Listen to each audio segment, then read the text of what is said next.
Hey, this is Jeremy, and I thought what I would do right now is make some make some patch cables for my pedal board.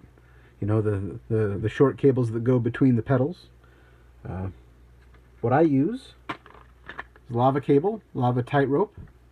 That's what I've been using for several years now, and I've never had trouble.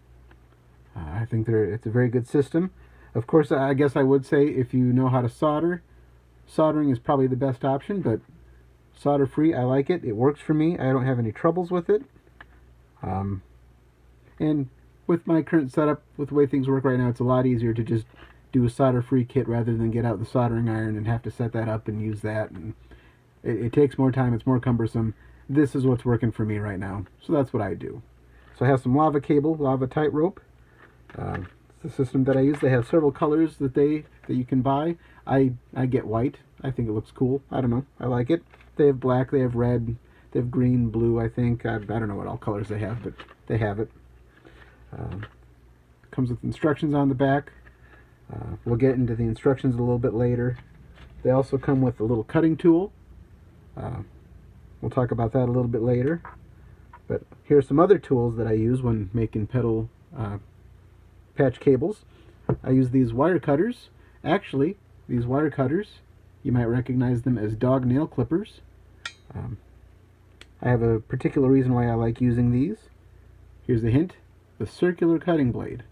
I think that's helpful, so that's why I use these guys rather than just regular wire cutters that typically have a straight blade. I use a pocket knife. This is my Leatherman Wingman, but any pocket knife should do as long as it's got a good blade on it. Again, here's the cutting tool that came with the lava cable tight ropes. I also use a pencil and a ruler because I like to measure and I like to keep things as neat as possible. And one final tool that I use is a multimeter. Multimeter? Here we go. Multimeter. This one is a free one. I think I got it for free at Harbor Freight. And you know, sometimes they'll have deals where if you buy something, they'll give you one of these guys for free. So I bought something, got this for free.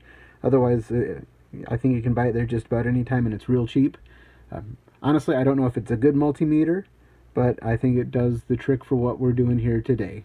And it's the only thing I use it for, so I have it. I've made some markings on how to use it on the side just so I don't make any mistakes. So I have it set up. We'll use that in a little bit. So that's, you know, just the basics, the overall tools that I use when I'm making a cable. So stay tuned for part 2 when I start making the cuts.